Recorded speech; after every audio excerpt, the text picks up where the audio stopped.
Trastornos de la deglución y de la motilidad esofágica. Megaesófago. Introducción. El proceso de la alimentación se inicia con la deglución y continúa con la motilidad peristáltica normal del esófago hacia el estómago. Ambos mecanismos pueden estar afectados de manera conjunta o independiente. La disfagia se asocia frecuentemente a broncoaspiración. Las causas más comunes de trastorno de la deglución son neurológicas, accidente cerebrovascular, esclerosis múltiple, enfermedades degenerativas neuromusculares, etc., y mecánicas. Estenosis y membranas esofágicas, divertículos, anillos vasculares, etc. Hay múltiples causas de trastornos de la motilidad esofágica: acalasia, presbiesófago, Chagas, esclerodermia, espasmo esofágico difuso, etc. La acalasia es el 11 prototipo de las alteraciones de la motilidad, que se caracteriza por la ausencia de ondas peristálticas y falta de relajación del esfínter esofágico interior.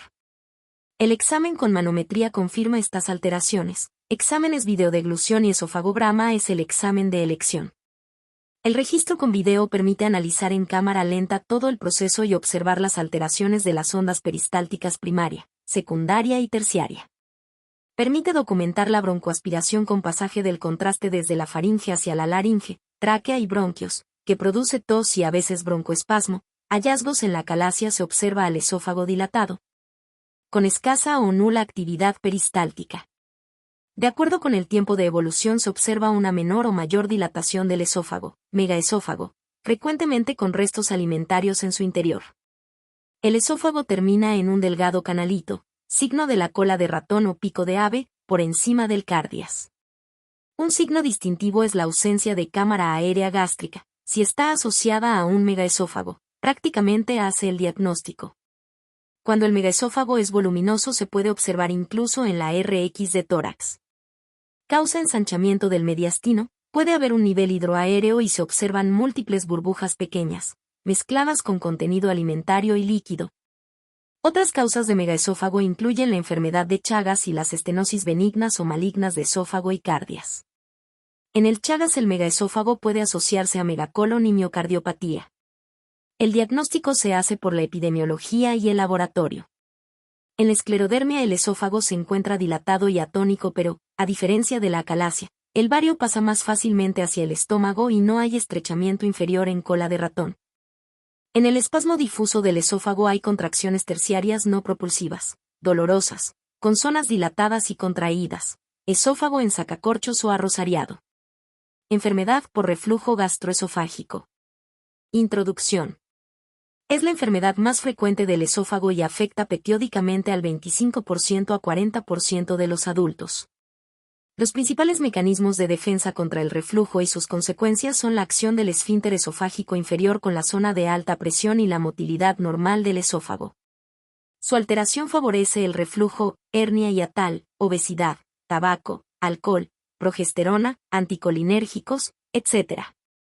Produce pirosis y está estrechamente asociado a síntomas respiratorios, tos y aspiración nocturna, broncoespasmo, laringitis, etc. Exámenes seriada esófago gastroduodenal es el examen inicial, aunque un examen negativo no permite descartar el reflujo. Con diversas maniobras que aumentan la presión intraabdominal, se trata de provocar el reflujo. También se puede estudiar el vaciamiento gástrico.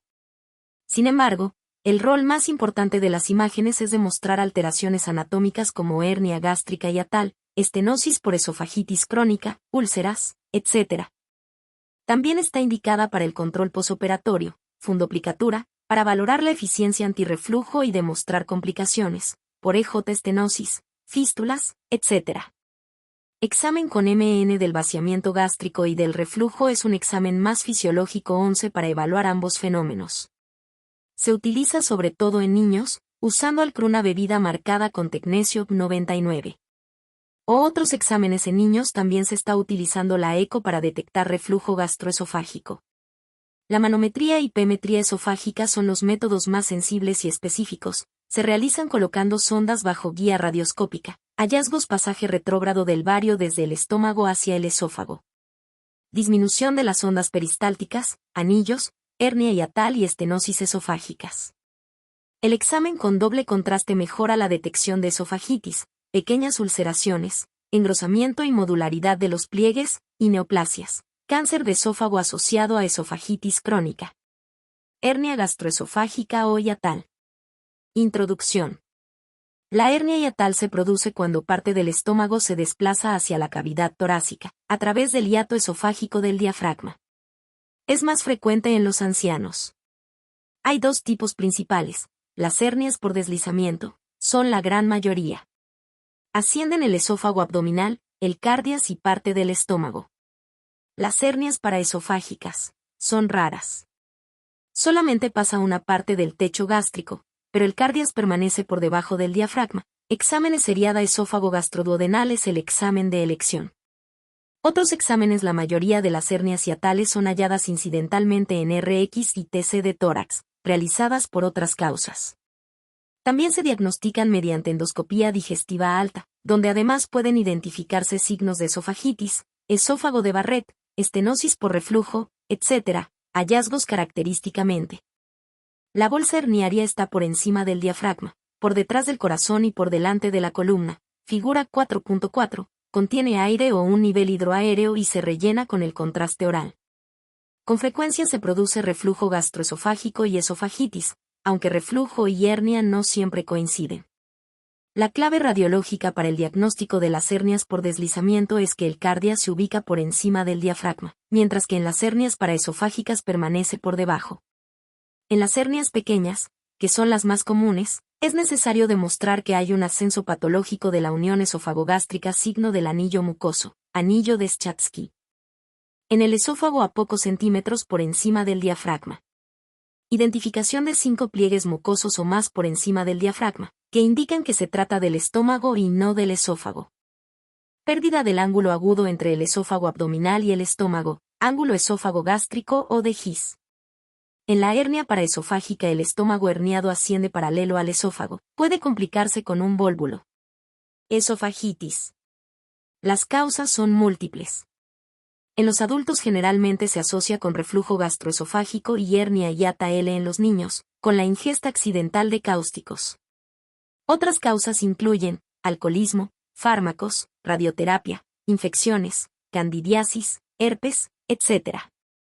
El esofagograma solo detecta los casos más graves de esofagitis. Es útil para demostrar reflujo y estenosis. El método más sensible es la endoscopía. Cuando la esofagitis es grave, se observa engrosamiento de los pliegues mucosos, patrón granular con nodulillos inflamatorios y ulceraciones.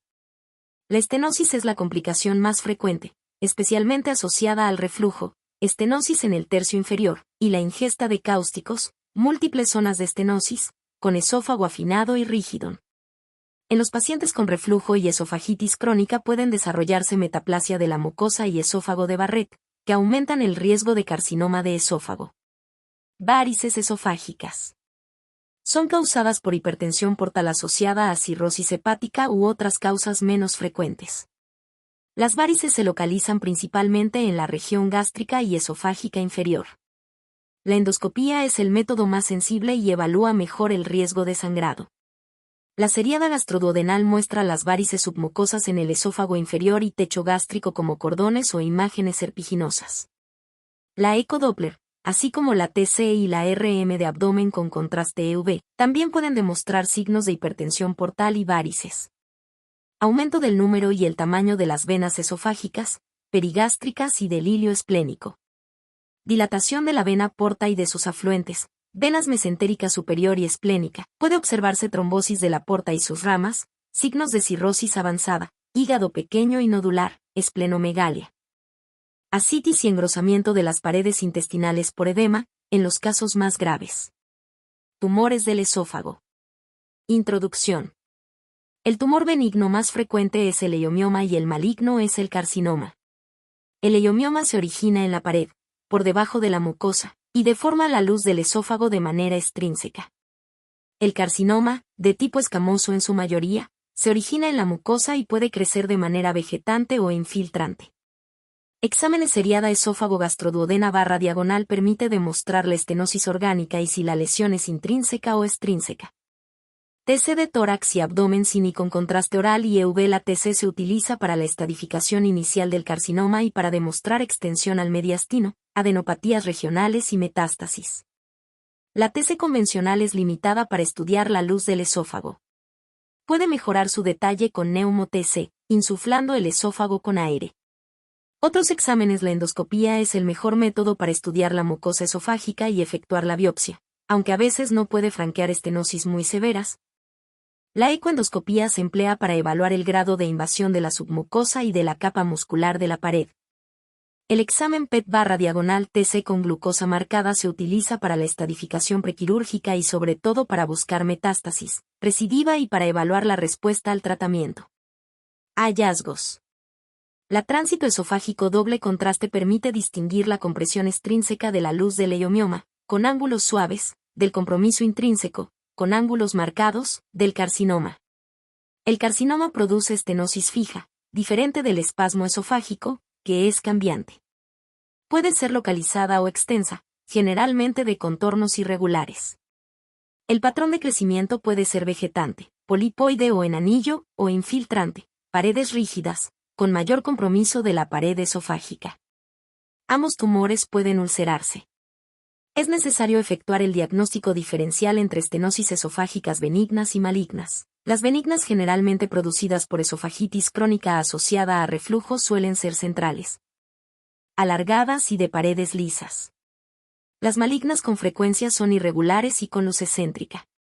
En la TC, los leiomiomas localizados en la pared esofágica son masas sólidas, con forma ovoide o en uso 1. Los carcinomas solo son identificados con TC cuando alcanzan cierto tamaño. Hay engrosamiento de las paredes y estrechamiento de la luz. Muchas veces producen dilatación del esófago, por encima de la estenosis maligna. También se puede apreciar la invasión de los tejidos vecinos, adenopatías regionales y metástasis, pulmón, hígado, esqueleto, etc. Cuando están presentes. En el examen PET con glucosa, el carcinoma y sus metástasis son hipermetabólicos, calientes, enfermedades del estómago y el duodeno. Reseña anatómica. El estómago se relaciona por encima con el diafragma, hacia la derecha con el hígado, hacia la izquierda con el vaso, hacia adelante con el colon transverso y hacia atrás con el páncreas. Se reconocen distintos sectores que incluyen el techo o fondo, el cuerpo con las curvaturas mayor y menor, el antro gástrico y el píloro. Normalmente los pliegues gástricos son más gruesos en la región del techo y curvatura mayor, respecto del antro y curvatura menor. El tamaño del estómago es muy variable. El duodeno tiene forma de C o de V, aunque hay numerosas variantes. El marco duodenal rodea la cabeza del páncreas. Está constituido por la primera porción, llamada bulbo duodenal, con su forma triangular característica en punta de flecha 1. La segunda porción, descendente, tiene en su sector interno a ia papila, donde desembocan el colédoco y el conducto pancreático principal, Wirsung. Los vasos mesentéricos superiores la separan de la tercera porción, horizontal. La cuarta porción, ascendente, termina en el ángulo duodeno-yeyunal o ángulo de Treis, que normalmente se ubica a la izquierda de la línea media, detalle importante en las anomalías congénitas del intestino. El estómago es un órgano intraperitoneal, mientras que duodeno y páncreas son órganos retroperitoneales, salvo el bulbo duodenal. Métodos de diagnóstico por imágenes. Los métodos utilizados son los mismos descritos para el esófago. Gastritis y úlcera gastroduodenal. Introducción. La gastritis es una enfermedad muy común y se asocia a múltiples factores: hábitos alimentarios, alcoholismo, antiinflamatorios no esteroides, corticoides, infección por Helicobacter pylori, estrés, etc., se clasifican en agudas y crónicas.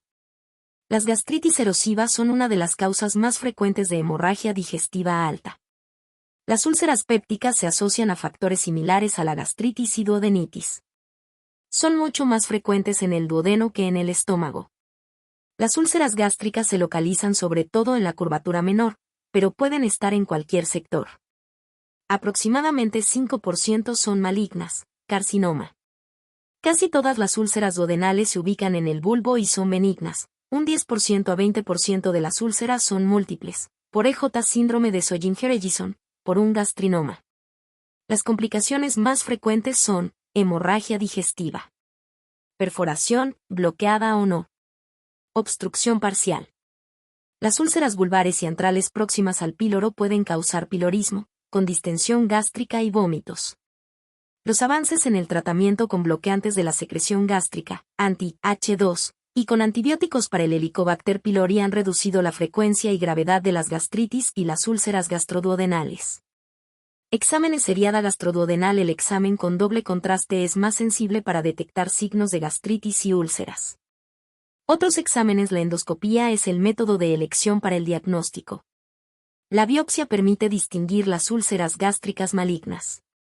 Hallazgos en la gastritis aguda. La seriada doble contraste muestra la mucosa con pliegues engrosados e irregulares y erosiones que generalmente son múltiples y pequeñas. En la gastritis crónica los pliegues están deformados, gruesos o aplanados. El nicho relleno con contraste es el signo radio, lógico típico de la úlcera. Puede estar rodeado de pliegues que convergen hacia la úlcera, imagen en estrella o rayos de sol.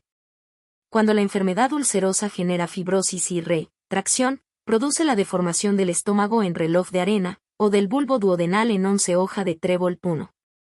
Actualmente son muy poco frecuentes por la eficacia del tratamiento, si bien hay signos radiológicos que orientan hacia el diagnóstico de úlcera benigna o maligna. Estos no son categóricos y siempre son necesarias la endoscopía y la biopsia.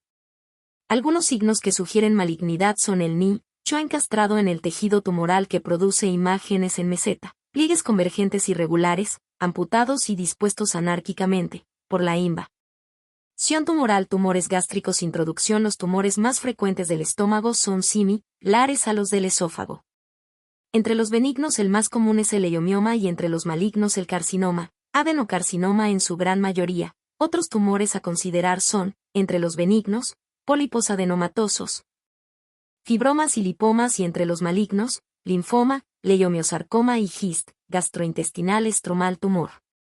No es rara la invasión del estómago por tumores regionales como carcinomas de páncreas y colon, linfomas y sarcomas retroperitoneales. Exámenes seriada gastroduodenal. El examen con doble contraste es mejor para demostrar tumores gástricos. El estudio simple con bario puede ocultar lesiones pequeñas. TC de abdomen sin y con contraste oral y EV está indicada ante la sospecha de cualquier masa AB domina L. La TC está indicada no tanto para el estómago, que se estudia mejor con endoscopía, sino para evaluar la extensión local, adenopatías secundarias y metástasis en hígado y otros órganos y para el seguimiento luego de cirugía u otros tratamientos. En la TC es imprescindible distender el estómago para estudiarlo en forma apropiada. La falta de distensión genera falsas imágenes con aparente engrosamiento de la pared, que simplemente corresponde a los pliegues superpuestos. Para evaluar mejor las paredes se utiliza agua por vía oral y el contraste yodado por vía EV, a fin de realzar los tumores de la pared. El agua distiende la luz y debido a su baja densidad radiológica no oculta las lesiones vegetantes. Otros exámenes. La endoscopía es el método de elección. Permite simultáneamente el diagnóstico y la biopsia, así como la resección de lesiones pequeñas, por EJ pólipo.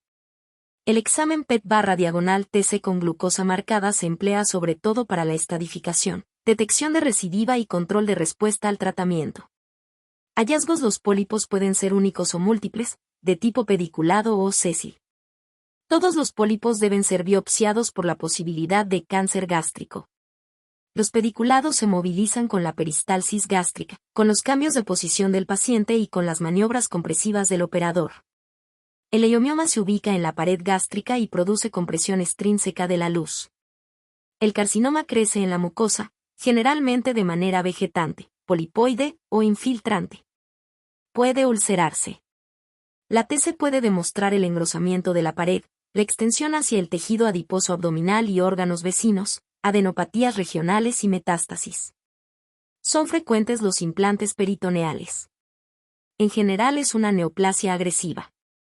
No es raro que la primera manifestación de la enfermedad sea una metástasis en hígado, pulmón u otros órganos. El linfoma puede comprometer solo al estómago o ser parte de un linfoma más extenso. Es característico el entosamiento difuso de la pared gástrica. Puede acompañarse de adenopatías abdominales y retroperitoneales. Por las imágenes no es posible diferenciarlo del carcinoma. Es necesaria la biopsia.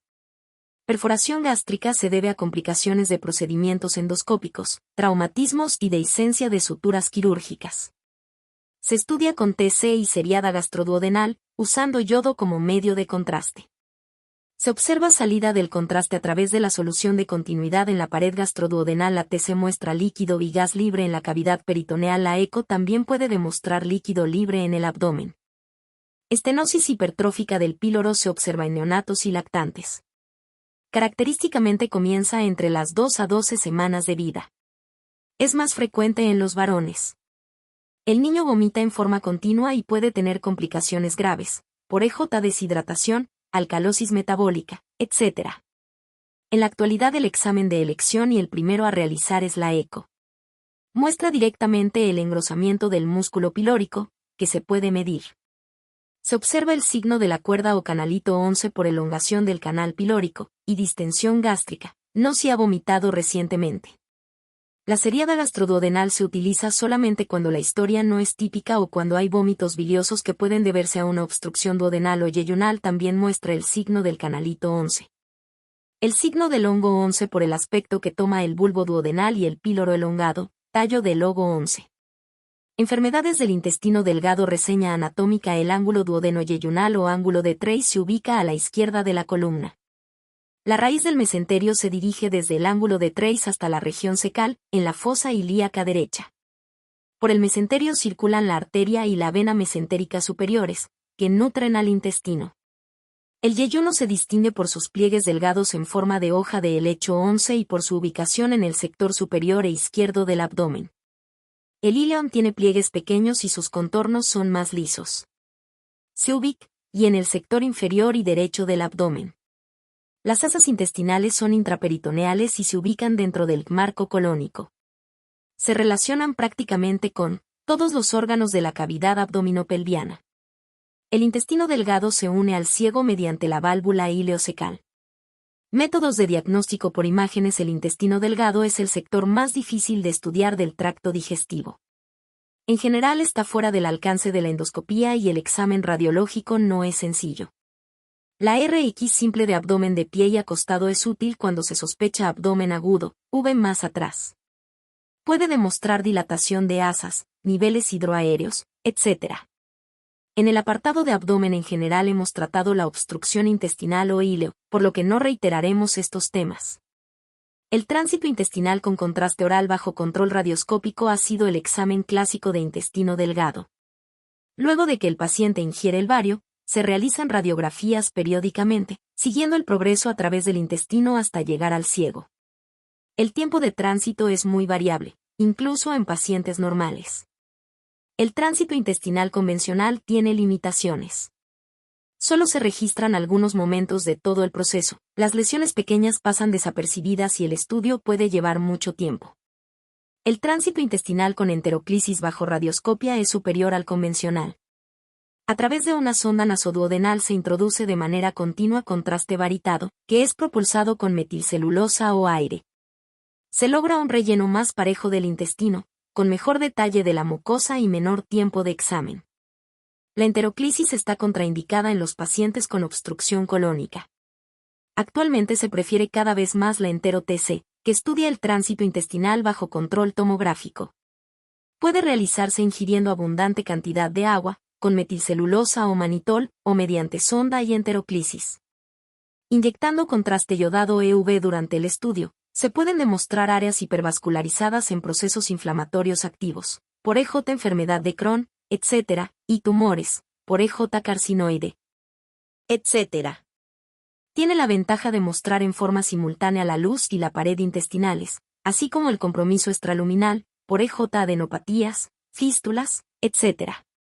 La entero-RM puede ser una alternativa a la entero-TC. Las principales indicaciones del tránsito y la entero-TC son sangrado digestivo de causa no aclarada, tumores del intestino delgado, sospecha de bridas y estenosis, enfermedad inflamatoria intestinal, Crohn, colitis ulcerosa, enfermedad celíaca refractaria, síndromes con poliposis intestinal. La eco con Doppler es útil para examinar la vascularización de la pared intestinal en la enfermedad de Crohn y otras patologías. Malabsorción intestinal. Introducción. Los pacientes generalmente tienen diarrea crónica, esteatorrea, pérdida de peso y alteraciones de laboratorio, dependiendo de la causa. Las causas son numerosas: enfermedad celíaca, parasitosis, enfermedad de Crohn, pancreatitis crónica, enfermedad fibrosis quística, acortamiento intestinal, etc. En la enfermedad celíaca aumenta el riesgo de linfoma y de adenocarcinoma de intestino delgado. El rol de las imágenes es limitado. En MHS casos es necesario realizar una biopsia intestinal para llegar al diagnóstico definitivo. Exámenes. Tránsito de intestino delgado y entero-TC. El tránsito intestinal ha sido el examen tradicional, aunque la entero-TC lo está reemplazando. Otros exámenes. La endoscopía digestiva alta con biopsia de la mucosa del intestino delgado en muchos casos permite el diagnóstico definitivo. La TC de abdomen está indicada cuando se sospecha pancreatitis crónica, atrofia del páncreas y múltiples calcificaciones, y adenopatías, por EJ linfoma. Hallazgos. En la enfermedad celíaca se observa dilatación de asas intestinales. Inversión del patrón mucoso del intestino delgado con menos pliegues mucosos en el yeyuno y más en el íleon, signo de yeyunización del íleon. Pliegues mucosos acortados y gruesos. Floculación del vario y segmentación del intestino. Signo del moulaje o molde de cera 11 por la precipitación del vario en la luz intestinal. Enteritis regional o enfermedad de Crohn. Introducción junto con la colitis ulcerosa forman parte del grupo de las llamadas enfermedades inflamatorias intestinales 11. Se localiza sobre todo en el íleon, pero puede afectar a cualquier sector del tracto digestivo. El diagnóstico no es fácil y resulta de la suma de la clínica, imágenes, endoscopía, laboratorio y biopsia. Exámenes. Tránsito de intestino delgado y enteroclisis bajo radioscopia es el examen tradicional para evaluar la extensión y la gravedad de la enfermedad. Entero-T tiene ventaja sobre el tránsito y la enteroclisis convencional. Permite evaluar el compromiso mural y extramural. Otros exámenes. La RX de abdomen puede mostrar signos inespecíficos, como dilatación de asas intestinales y niveles hidroaéreos cuando hay procesos obstructivos o subobstructivos y neumoperitoneo en caso de perforación. Los estudios con bario están contraindicados si hay signos de peritonitis y perforación. La endoscopía y la biopsia son necesarias para el diagnóstico. La TC de abdomen sin y con contraste está indicada ante cuadros abdominales agudos y sospecha de complicaciones, por EJ abscesos, colecciones líquidas, etc. El ecodoppler es útil para demostrar enfermedad inflamatoria activa, revelando zonas del intestino con paredes engrosadas e hipervascularizadas. Evita radiaciones en niños y jóvenes. La RM es muy útil para examinar fístulas y abscesos perianales. Hallazgos. Compromiso predominante del íleon con patrón regional, alternando zonas sanas y enfermas. Úlceras y fístulas intestinales. Compromiso en parches del recto. Engrosamiento de la pared con hipervascularización en ecodoppler y tinción con contraste con TCO-RM, con el signo de la escarapela 11, corte transversal del asa, como signo de enfermedad inflamatoria activa. Diagnóstico diferencial con la colitis ulcerosa. En la colitis ulcerosa la enfermedad es continua, sin zonas sanas, respeta al íleon, patrón granular con mucosa en empedrado, compromiso difuso del recto. Isquemia e infarto intestinal. Introducción. La isquemia intestinal puede deberse a hipoflujo, estenosis y oclusión arterial o venosa de los vasos mesentéricos. El compromiso de la arteria mesentérica superior afecta al yeyuno, el íleon y el colon derecho. El compromiso de la arteria mesentérica inferior afecta al colon izquierdo. La isquemia puede ser aguda o crónica. El diagnóstico clínico generalmente es difícil, porque los síntomas son poco específicos. Es una de las causas de abdomen agudo e íleo paralítico. Exámenes RX de abdomen de pie y acostado es el examen inicial ante un abdomen agudo. Puede observarse íleo paralítico, neumoperitoneo por perforación, etc. Su aporte es limitado, pero ayuda a descartar otras causas de abdomen agudo. Red de abdomen sin y con contraste oral y EV tiene mayor sensibilidad y especificidad. Puede mostrar gas en la pared intestinal y en las ramas portales, que puede pasar desapercibido en las RX. Con contraste iodado EV y angio-TC rápidamente se estudian los vasos mesentéricos. Ecodoppler también es útil para evaluar el flujo vascular mesentérico y de otros vasos abdominales, por EJ aorta, vena cava, vena porta, etc. Otros exámenes. La angiografía por cateterismo es el examen de referencia para demostrar estenosis y oclusión vascular. Hallazgos. Las RX de abdomen muchas veces son normales. En otros casos se observa edema de la mucosa del intestino delgado y colon, signo de huellas pulgares 1. Dilatación de asas intestinales, híleo paralítico. Aire libre, neumoperitoneo, aire en la pared intestinal, aire en la vena porta. La TC con contraste brinda mayor información. Asas dilatadas y engrosamiento de la pared intestinal, mayor de 3 milímetros. Estenosis u obstrucción de los vasos mesentéricos.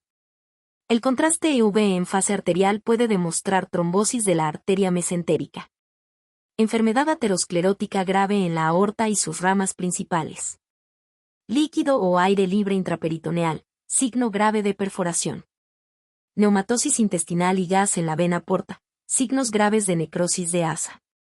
Tumores del intestino delgado. Introducción. Los tumores del intestino delgado son poco comunes.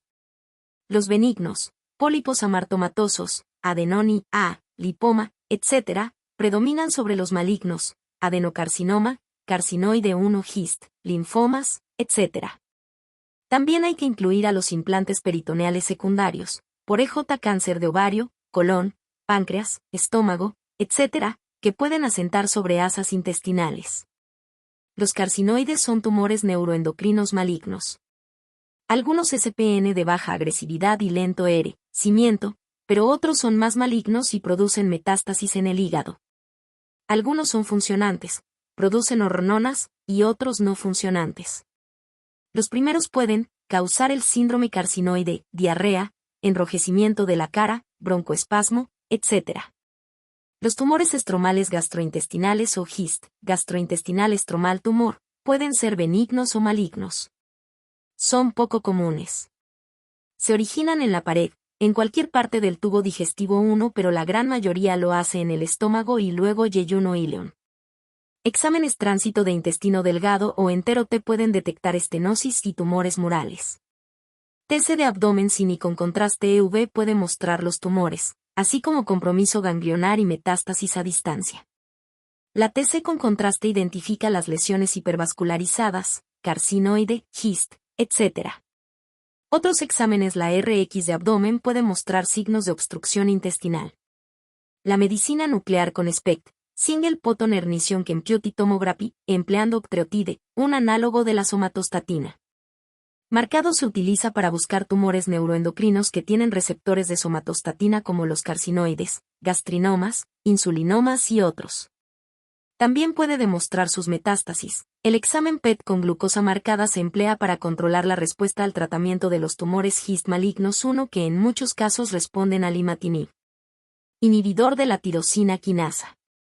Se está empezando a utilizar PET con octreotide para los tumores neuroendocrinos. Hallazgos. Signos comunes de los tumores del intestino delgado, estenosis, oclusiones y suboclusiones intestinales. Formaciones vegetantes y nódulos en la mucosa. Engrosamiento sectorial de la pared, por infiltración tumoral. Adenopatías regionales. Compromiso peritoneal y de los órganos regionales, de acuerdo con la agresividad de la enfermedad. La mayoría de los carcinoides se localizan en el íleon terminal, son hipervascularizados y suelen captar el octreotide en medicina nuclear. Pueden producir metástasis hepáticas.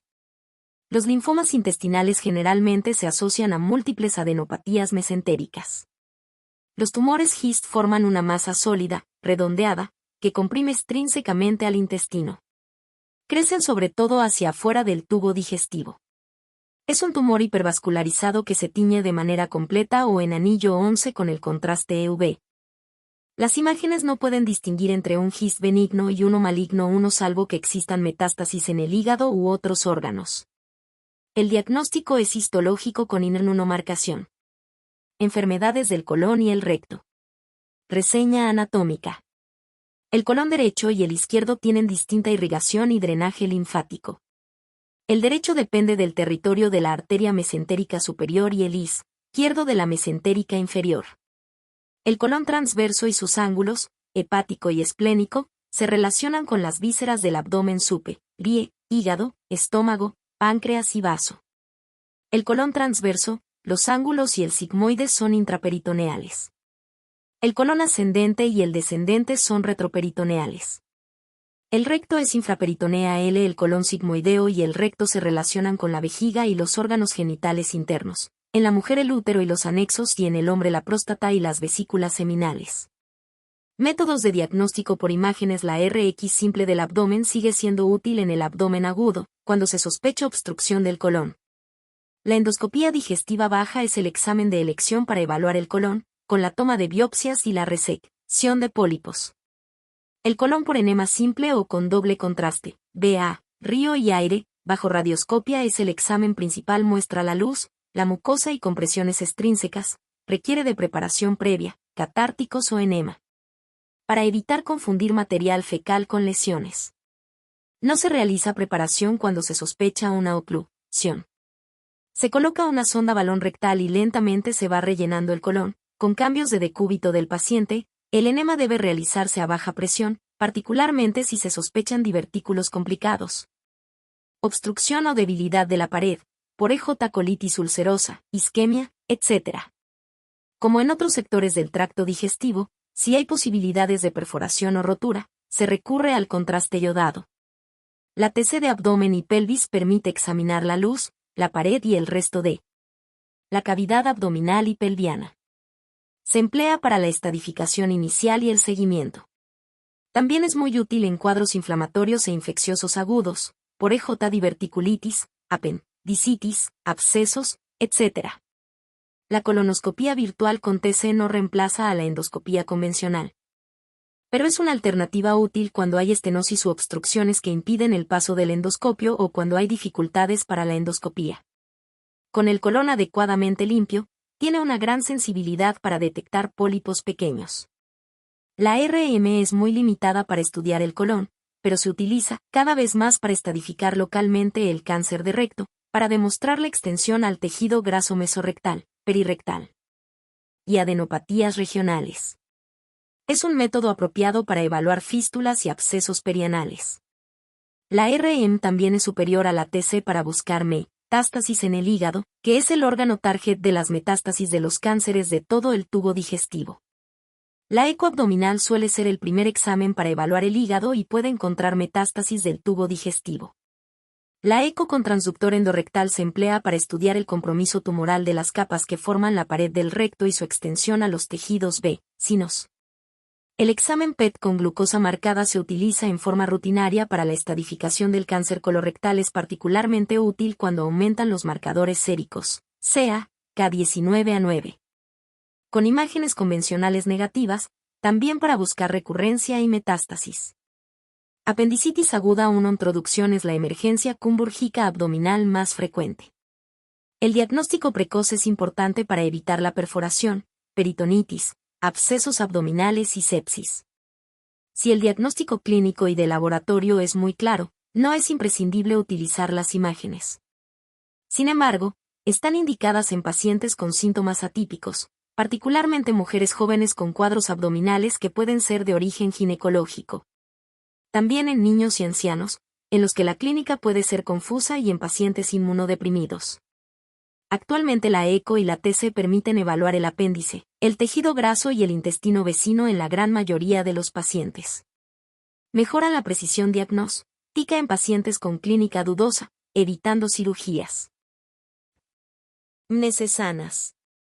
Cada vez se utilizan menos la RX de abdomen y el colon por enema. Es importante recordar que si bien en la mayoría de los casos el ciego y el apéndice se ubican en la fosa ilíaca derecha, pueden tener una posición muy variable, desde la región subhepática hasta la pelvis menor. En estos casos, una apendicitis puede causar cuadros muy confusos y producir equívocos con otras patologías de estas regiones. Exámenes eco de abdomen y eco Doppler es el primer examen a indicar. La eco con compresión gradual de la fosa ilíaca derecha y Doppler tiene una precisión cercana al 90% para apendicitis aguda, que se reduce en casos de apéndice retrocecal y perforación. Es un método no invasivo y sin radiación. Se considera que la eco debe ser el primer examen en mujeres en edad fértil y niños. Se puede realizar en la sala de emergencias o en la cama del paciente.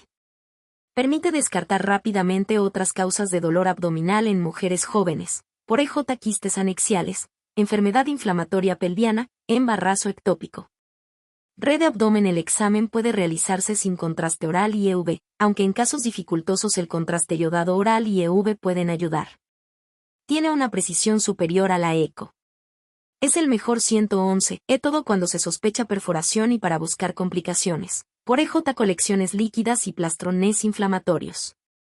En general se considera a la TC como el método más adecuado para un paciente varón, adulto y obeso, en que la eco puede tener limitaciones. Otros. La RM de abdomen no se utiliza de rutina, pero puede ser una alternativa a la TC, por embarazadas con eco dudosa, etc. En el pasado se utilizaba la RX de abdomen en busca de apendicolito, pequeña calcificación de material fecal muy poco frecuente, o signos de íleo regional. Su valor es limitado. También se empleaba el colon por enema con bario, teniendo en cuenta que la falta de relleno del apéndice con el contraste es un signo sospechoso.